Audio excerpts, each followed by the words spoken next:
Il est 19h, bonsoir à tous, à la une de l'actualité de ce lundi.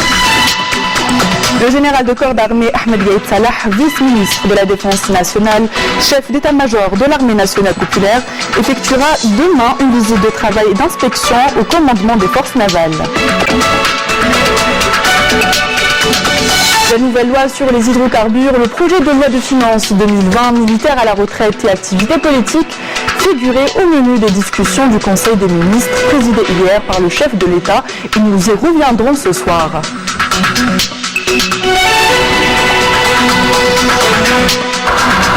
L'autorité indépendante des élections a adopté une batterie de nouvelles mesures pour faciliter l'opération de validation des formulaires de souscription des signatures individuelles au profit des candidats aux élections présidentielles.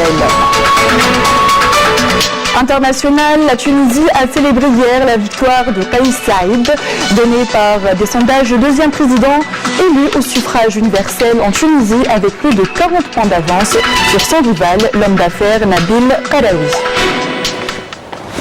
Voilà donc pour les titres, bienvenue à tous. Avant de développer ces titres en détail, on commence par cette information. Le chef de l'État, Abdelkader Ben Salah, s'est entretenu aujourd'hui au téléphone avec le président tunisien élu, M. Kais Saïd. Abdelkader Ben Salah l'a félicité pour sa victoire méritée dans les élections présidentielles, estimant que cette confiance qui lui est accordée par le peuple tunisien au nouveau président est une preuve de l'importance que revêt cette élection chez le peuple tunisien. Le chef de l'État a profité de cette occasion pour réaffirmer son souhait de raffermir les relations de fraternité qui unissent les deux peuples.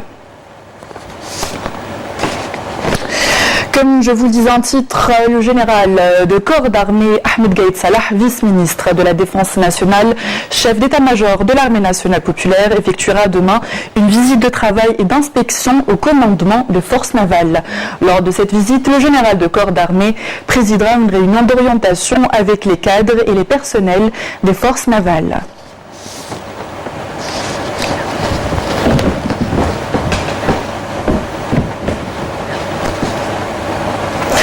On revient ce soir sur le Conseil des ministres tenu hier sous la présidence du chef de l'État, Abdelkader Ben Salah, et consacré essentiellement à la nouvelle loi sur les hydrocarbures, au projet de loi de finances 2020 et à la question des militaires à la retraite et leur activité politique. Voici un récapitulatif des interventions du chef de l'État, du général de corps d'armée ainsi que du Premier ministre avec Nakhla El-Arbi. Dans une allocution prononcée à l'entame de la réunion du Conseil des ministres qu'il a présidé, le chef de l'État a souligné que l'organisation de l'élection présidentielle dans un contexte particulier va permettre à l'Algérie de passer à une nouvelle étape de son parcours historique. Il a dans ce sillage rappelé la création de l'autorité nationale indépendante des élections, estimant que cette décision constitue l'une des revendications populaires pressantes mises en sus dans le rapport émis par l'instance nationale de dialogue et de médiation. Le chef de l'État est par ailleurs revenu sur les instructions fermes qu'il a donné pour le transfert vers cette autorité de toutes les prérogatives de l'administration publique en matière électorale, ajoutant qu'il s'agit là d'une évolution sans précédent dans l'histoire de l'Algérie qui s'inscrit dans le processus fondateur pour l'édification d'un système électoral transparent qui traduit la volonté sincère de l'État, son engagement, sa neutralité et son attachement à assurer la régularité de la prochaine échéance électorale dans toutes ses phases. Abdelkader Ben Salah a d'autre part tenu à rappeler que cette démarche n'aurait pu se concrétiser sans la mobilisation et la persévérance de toutes les institutions de l'État, notamment l'armée nationale populaire, et à ce propos tenu à saluer son haut commandement et lui exprimer sa gratitude pour son attachement à la voie constitutionnelle et son engagement en faveur de la préservation des institutions de l'État. Le chef de l'État a à cette occasion appelé les Algériens à se mobiliser et à adhérer à cette démarche nationale pour faire aboutir cette élection décisive du 12 décembre en vue de choisir en toute liberté et souveraineté le président qui prendra les rênes du pays.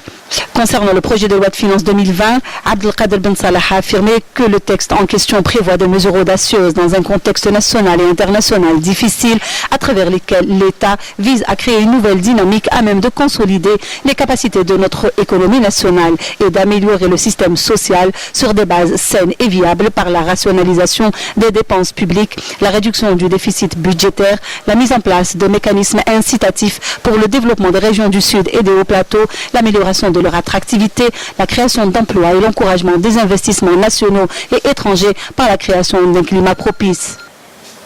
D'autre part, le général de corps d'armée Ahmed Gaïd Salah, vice-ministre de la Défense nationale, chef d'état-major de l'armée nationale populaire, a mis en avant la célérité quant à l'examen et l'adoption du projet de loi complétant l'ordonnance 602 du 28 février 2006 portant statut général des personnels militaires qui impose dans son article 45 aux militaires, après avoir été remis à la vie civile, certaines obligations du secret professionnel de réserve et de retenue. Ces obligations sont justifiées, a ajouté le chef d'état-major, par le fait que le militaire admis a cessé définitivement son activité est versé dans la réserve et mis en position de disponibilité pendant une période de 5 années en application des articles 1er et 3 de l'ordonnance 76-110 du 9 décembre 1976 portant obligation militaire des citoyens algériens, a-t-il précisé. Dans cette position, le militaire reste à la disposition de l'ANP pour une période de 5 années durant laquelle il peut être rappelé à tout moment, a ajouté le chef d'état-major de l'ANP. Pendant toute la durée de leur disponibilité, les officiers de réserve restent soumis au statut prévu par l'ordonnance 76-112 du 9 décembre 1976, modifié et complété portant statut des officiers de réserve qui, dans son article 15 bis, dispose que le militaire de carrière admis à cesser définitivement son activité au sein de l'armée et versé dans la réserve exerce librement les droits et libertés que lui confèrent les lois de la République, tout en le soumettant à un devoir de retenue et de réserve. Le général de corps d'armée Ahmed Gaïd Salah, vice-ministre de la Défense nationale, chef d'état-major de l'armée nationale populaire, a souligné que l'état de militaire versé dans la réserve de l'ANP en position de disponibilité reste incompatible avec toute activité politique ou fonction élective publique. Lors du Conseil des ministres tenu hier, le Premier ministre Nourdine Bedoui a mis en avant les efforts soutenus des institutions de l'État qui œuvrent à faire sortir le pays de la crise en organisant des élections dans les délais impartis. Nourdine Bedoui a rappelé que ce que l'Algérie a accompli à ce jour n'aurait été possible sans les hommes vaillants fidèles au serment des Chouhada, en tête desquels l'armée nationale populaire, digne héritière de l'armée de libération nationale, qui a eu l'honneur d'affirmer son attachement à ses missions constitutionnelles et son souci de protéger l'État et ses institutions qui étaient menacées outre l'effusion du sang des citoyens qui ont opéré un sursaut pour la rupture et le changement, a-t-il affirmé, rappelant la sécurisation des personnes et de leurs biens par l'ANP, un engagement pris par le général de corps d'armée, vice-ministre de la Défense nationale, chef d'état-major de l'armée nationale populaire qui a prémuni le pays et assuré sa sécurité. Le Premier ministre a rappelé que l'armée nationale populaire est garante du fonctionnement de toutes les institutions et que c'est grâce à elle que l'État ne s'est pas effondré. Elle est le seul garant de l'unité du pays et le défenseur. Le général de corps d'armée Ahmed Gaïd Salah, vice-ministre de la Défense nationale et chef d'état-major de l'armée nationale populaire, a présenté hier lors du Conseil des ministres un exposé sur le projet de loi relatif au statut général des personnels militaires, notamment les militaires à la retraite et l'activité politique. Amali Siridir. Il est désormais interdit au personnel militaire, admis à cesser définitivement ses activités et versé dans la réserve, d'exercer toute activité politique partisane ou de se porter candidat à une fonction élective publique.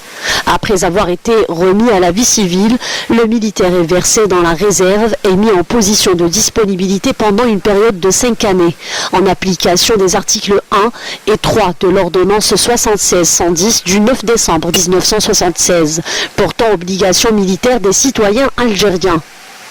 Dans ce cas, le militaire peut être rappelé à tout moment. Lors d'un exposé sur le projet de loi relatif au statut général des personnels militaires présenté au Conseil des ministres, le général de corps d'armée Ahmed Gaïd Salah, vice-ministre de la Défense nationale, chef d'état-major de l'armée nationale populaire, a expliqué que pendant toute la durée de leur disponibilité, les officiers de réserve restent soumis au statut prévu par l'ordonnance 76-112 du 9 décembre 1976, modifié et complété, portant statut des officiers de réserve qui, dans son article 15 bis, dispose que le militaire de carrière admis à cesser définitivement son activité au sein de l'armée nationale populaire et versé dans la réserve exerce librement les droits et libertés que lui confèrent les lois de la République tout en le soumettant à un devoir de retenue et de réserve. Le projet de loi de finances 2020 a également été adopté hier en Conseil des ministres. Le PLF 2020 marqué par plus de rigueur, sans pour autant remettre en cause le caractère social de l'État dans les secteurs de l'éducation, de la santé et de son soutien public aux différentes catégories sociales en vue de préserver leur pouvoir d'achat en veillant parallèlement au maintien d'un taux de croissance à même de sauvegarder l'activité économique et les postes d'emploi. Les explications avec Amel et Siridir.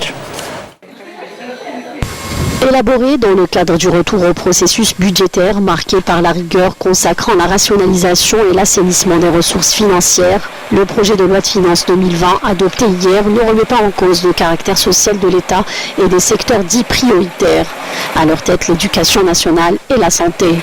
Selon le texte de la loi de finances, le taux de croissance devrait se maintenir en 2020. Il s'établira autour de 1,8% du PIB. La loi de finances 2020 fait état de recettes prévisionnelles de l'ordre de plus de 6 000 milliards de dinars, soit une baisse de 7,7% par rapport à 2019, en raison de la baisse de la fiscalité pétrolière qui devrait s'élever à 2200,3 milliards de dinars contre 2714,5 milliards de dinars en 2019. Les recettes fiscales ordinaires devront connaître une hausse relative de 8,6% pour atteindre quelques 4 039 milliards de dinars. S'agissant des dépenses publiques, les budgets de fonctionnement et d'équipement au titre de l'exercice 2020 sont estimés à 7 773 milliards de dinars, soit une baisse de 9,2% par rapport à 2019. Le budget de fonctionnement prévu s'élèvera à 4 893 milliards de dinars pour la prise en charge notamment des dépenses courantes et des dépenses incompressibles, à l'instar des salaires, des charges de la sécurité sociale et celles relatives au bon fonctionnement des structures publiques et à la prise en charge des besoins sociaux. Le projet de loi de finances 2020 consacre 33 118 postes budgétaires, notamment au profit du secteur de l'éducation nationale avec 9 772 postes, l'enseignement supérieur avec 7 475 postes et le secteur de la santé avec 4 100 postes budgétaires. En matière de transferts sociaux, un montant de 1 798 milliards de dinars a été consacré au titre d'aide aux ménages, notamment pour le logement et les produits de large consommation. Cette année, il sera question de rationaliser les dépenses de fonctionnement des services et administrations publiques. Le projet de loi de finances de 2020 vise également à promouvoir la numérisation, le renforcement de l'attractivité de l'économie nationale et l'amélioration du climat des affaires, notamment au profit des start-up et des jeunes entreprises ainsi que les investissements réalisés dans le Sud. Il s'agira de la mise en place de mesures de facilitation et d'incitation fiscale au profit des start-up activant dans le domaine de l'innovation et des nouvelles technologies et leur exonération de l'impôt sur les bénéfices IBS et la taxe sur la valeur ajoutée TVA. Il sera également question de la diversification et l'élargissement des ressources de financement de l'économie nationale, la rationalisation des importations, le raffermissement de la solidarité nationale entre les différentes franges de la société, la préservation de l'environnement et la promotion de l'utilisation des énergies renouvelables et de l'efficacité énergétique, en sus de l'amélioration des recettes ordinaires du budget de l'État, voire la simplification des procédures fiscales et douanières et la lutte contre l'évasion fiscale. Le PLF veille par ailleurs à l'amélioration du climat des affaires et de l'attractivité de l'économie nationale à travers la levée des entraves relevées dans le cadre de la règle 49-51 pour les investissements étrangers en Algérie, notamment en ce qui concerne les secteurs non stratégiques. Le texte du projet de loi propose un éventuel recours au financement extérieur auprès d'institutions financières internationales de développement pour financer les projets économiques structurels et rentables. De même qu'il autorise les citoyens à importer des véhicules touristiques d'occasion de moteur essence de moins de 3 ans à leurs propres frais, moyennant le paiement des droits et taxes légales dans le respect des normes de protection de l'environnement. On va revenir à présent sur le contenu du projet de loi sur les hydrocarbures. Cette nouvelle loi comprend une révision du régime juridique des hydrocarbures, notamment en matière contractuelle et fiscale. Sonatrach étant la seule partie nationale signataire des contrats pétroliers avec les investisseurs continuera d'affirmer son monopole sur l'activité de transport par canalisation. Le projet prévoit également le maintien de la règle 49-51 pour l'ensemble l'ensemble des contrats élargit par ailleurs les opérations d'exploitation offshore. Nawel Abada. Réviser la loi sur les hydrocarbures ou alors se retrouver face à un déficit structurel entre l'offre et la demande nationale à compter de 2025. Ainsi a été expliqué le recours à un nouveau régime juridique, notamment en matière contractuelle et fiscale. Un nouveau texte qui ne remet cependant pas en cause la loi du 51-49 dans le souci de préserver la souveraineté nationale. À ce titre, les nouvelles dispositions contenues dans l'avant-projet de loi sur les hydrocarbures adopté hier en Conseil des ministres permettront de renforcer le rôle économique, financier et technique de Sonatrach, étant la seule partie nationale signataire des contrats pétroliers avec les investisseurs et d'affirmer son monopole sur l'activité de transport par canalisation. Une révision qui vise également à renouer avec l'attractivité du domaine minier national dans un contexte international caractérisé par une rude concurrence et à attirer les sociétés étrangères détenant des technologies de pointe ainsi que les financements nécessaires au développement des ressources naturelles en hydrocarbures. Autre visée de ce texte, le partage des risques liés aux opérations de prospection assumées jusque-là par Sonatrach seul, le renouvellement des réserves du pays et la relance des activités de production. En vue d'assurer la sécurité énergétique, 5 projets de décret présidentiel portant approbation d'avenants de contrats de recherche et d'exploitation des hydrocarbures au profit de la compagnie Sonatrach et de ses partenaires ont été adoptés. Le projet de loi qui élargira les opérations d'exploitation en offshore accorde un grand intérêt au volet de la santé, de la sécurité et de l'environnement dans le cadre du respect des principes du développement durable. Le ministre de l'Énergie, Mohamed Arqab, a défendu le projet de loi sur les hydrocarbures approuvé hier en Conseil des ministres. هذا المشروع هو يعني إنتاج جزائري من خبراء جزائريين. وزارة الطاقة دارت لجنة أشرف عليها وزير الطاقة نفسيا، يعني اللي كان من قبلي وأنا، يعني نفسيا على اللجنة هذه مكونة من خبراء من سوناتراك والوزارة وكذلك الوكالتين تثمين المحروقات النفط وضبط المحروقات الهراش. فكل هذه العملية انتجت هذا المشروع للمحروقات اللي هو الهدف الرئيسي منه هو فتح الشراكة وكذلك نسترجع مخزون الوطني لأننا استهلكنا منه كما قلت 60%. رايحين لازدياد في الصادرات لأننا لازم نواكبوا الديناميكية الموجودة في الجزائر والنمو الاقتصادي. باش نواكبوا النمو الاقتصادي لازم يكون عندنا إمكانيات مالية، والإمكانيات المالية تجي من المداخيل النفطية، من مداخيل المحروقات. فلازم نزيدوا كميات، لازم نضيفوا الكميات بالنسبة للغاز. والسوق تاعنا موجود لكن انتظر فينا وما راحش ينتظرنا كثير. الخبراء الجزائريين اللي شرفوا على هذا القانون أخذوا بعين الاعتبار كل هذا الشيء. السيادة الوطنية محمية في هذا القانون ومحافظة. القانون 51-49 محافظ عليه في القانون. حق الشفعة محافظ عليه في القانون.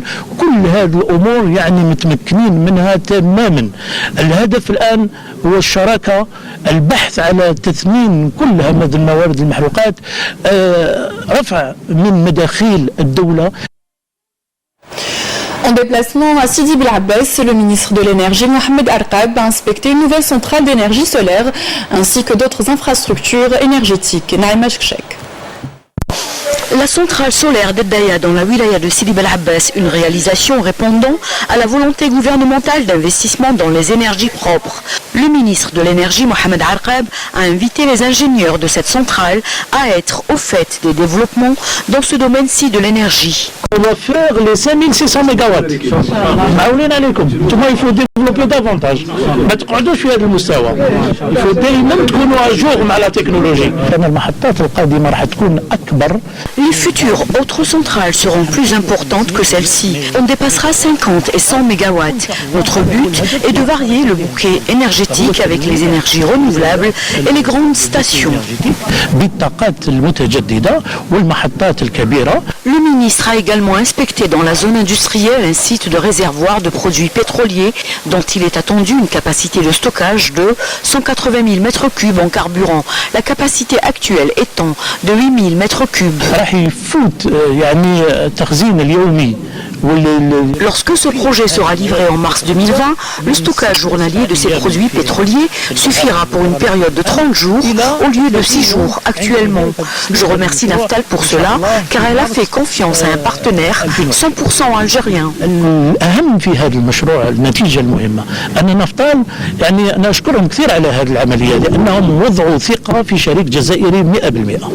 La couverture de la wilaya de Sidi Bel Abbas en énergie électrique atteint 99%, 70% en énergie gazière. Sachant qu'il est attendu le raccordement des habitats en zone rurale et des exploitations agricoles en panneaux solaires produits par la société nationale Eni. L'émission de Canal Algérie Questions d'actu traitera ce soir du projet de loi sur les hydrocarbures. Vous pourrez la suivre à partir de 21h avec Nazim Aziri. Dans le volet de l'activité diplomatique, le ministre des Affaires étrangères Sabri Boukadoum s'est entretenu aujourd'hui à Alger avec le secrétaire d'État espagnol aux Affaires étrangères Fernando Valenzuela Marzo en visite de travail à Alger. La visite de 2 jours de Valenzuela à Alger, qui s'inscrit dans le cadre des consultations politiques régulières entre l'Algérie et l'Espagne, constitue une occasion pour les deux parties de faire le point sur la mise en œuvre des conclusions et décisions de la 7e réunion de haut niveau algéro-espagnol tenue à Alger le 3 octobre 2018 et d'examiner les prochaines échéances bilatérales, en particulier la 8e réunion de haut niveau prévue à Madrid en 2020 et d'avoir un échange de vues sur les questions régionales et internationales d'intérêt commun, notamment la situation au Sahel, en Libye, au Proche-Orient, ainsi que sur les questions de la migration et de la lutte contre le terrorisme. Les relations entre l'Algérie et l'Union européenne et la coopération dans le cadre de l'UPM figurent également au cœur des discussions entre les deux pays. Direction l'ouest du pays, en visite à Tlemcen, le ministre de l'Intérieur, des collectivités locales et de l'aménagement du territoire, Salah Eddine Tahmoun, a procédé à l'inauguration de l'école nationale des ingénieurs de la ville, baptisée du nom du défunt Moudjahid Abdelmajid Meziane. Les détails avec Nisrine Ben Saïdi. L'école des ingénieurs de la ville, baptisée au nom du défunt Moudjahid Abdelmajid Meziane, se veut un pôle d'excellence en matière d'accompagnement des efforts des collectivités locales dans le domaine de l'aménagement urbain. Ce projet de plus de 3 milliards de dinars a pour mission de former des cadres afin d'améliorer les performances des personnels et la gouvernance dans les structures relevant des collectivités locales. On a toute une direction de la modernisation et de l'informatisation. Et un projet qui a été initié, c'est la mise en place du SIC du ministère de l'Intérieur. Donc le SIC, le travail que vous faites, ils sont en adéquation avec le projet qui est déjà en cours au niveau du ministère de l'Intérieur. C'est en gros pratiquement la modernisation et la numérisation de tout le secteur. Lors de sa visite dans la wilaya de Tlemcen, le ministre de l'Intérieur et des collectivités locales, Salah Eddine Tahmoun, a insisté sur l'importance de ces structures, exhortant les responsables à faire appel aux compétences et aux universitaires pour la formation d'une élite au service du ministère et de toutes les administrations qui lui seront rattachées, notamment les daïras et les APC. احنا نسيق هذا نحتاجوه شغل حتى الحقيقه نحتاجوه البلديات في البونس والبنوك الميزم ونحتاجوه عندنا دوت بروجي عندنا البروجي تاع الادريساج العنوانه هذا مهم جدا احنا لو كان ما نعرفوش قال حتى في الانتخابات الان باش نحددوا السلطه باش تحدد الادريس تاع الناس وكذا فيه شويه بعض المشاكل لان العنوانه لازم يكون بطريقه الكترونيه والعنوانه كذلك عندنا كما تعرفوا توت ان بروغرام دو موديليزاسيون تاع les différents documents sécurisés.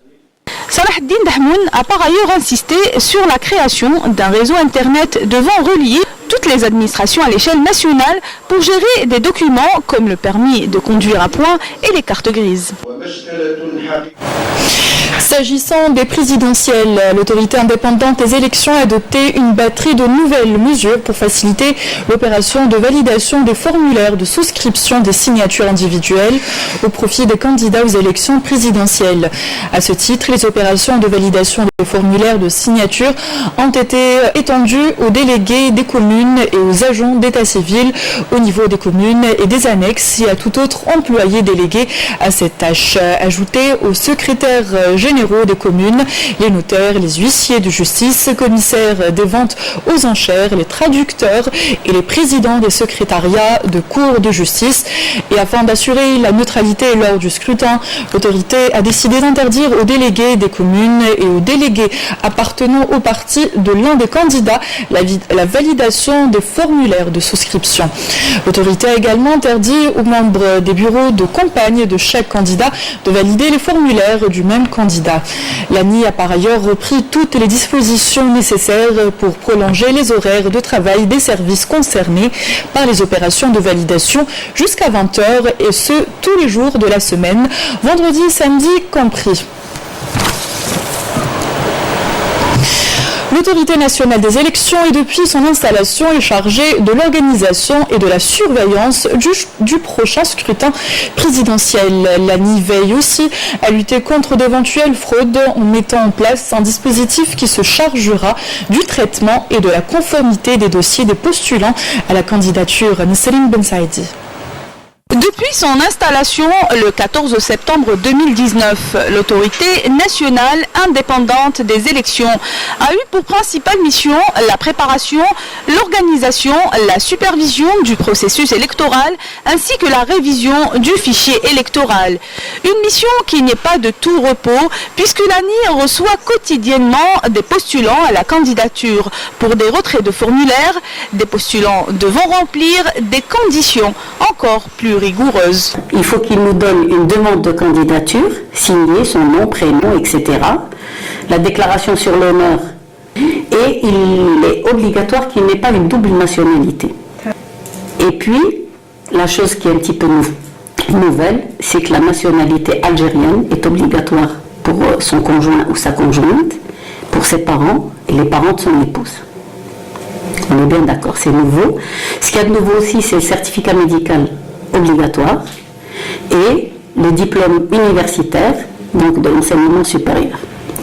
Et ce qui est aussi nouveau, c'est la résidence exclusive d'au moins 10 ans en Algérie. Parer à d'éventuelles fraudes figure aussi parmi les prérogatives de l'autorité nationale.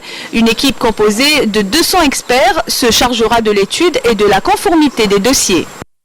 Il ne peut pas y avoir de fraude dans la surveillance parce qu'il y a la coprésidence de la surveillance des élections par un magistrat et par le délégué de l'ANI. Il y a un nouveau compostage qui est très important, c'est le compostage des parrainages qu'on a créé ici. Il y a des agents qui sont experts électroniquement dans ce compostage-là.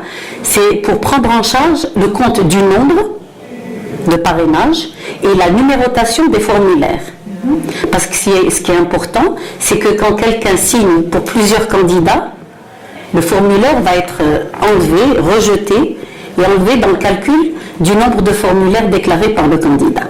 L'ANI se chargera aussi de former un guide didactique qui prendra le soin d'expliquer aux représentants des wilayas et des communes tout le processus électoral. Il y aura aussi prochainement la création du guide, bien sûr, didactique et la formation qui est destinée aux délégués de wilaya, pourtant sur les différents textes législatifs qui doivent être connus en relation avec le processus électoral et les missions de l'ANI et les prolongements territoriaux par la wilaya, les APC. Pour rappel, ils sont un peu plus de 500 000 représentants de l'ANI à veiller sur l'organisation, la surveillance du prochain scrutin. Je vous propose à présent d'écouter l'avis de notre communauté algérienne établie en France sur l'élection du prochain président de la République.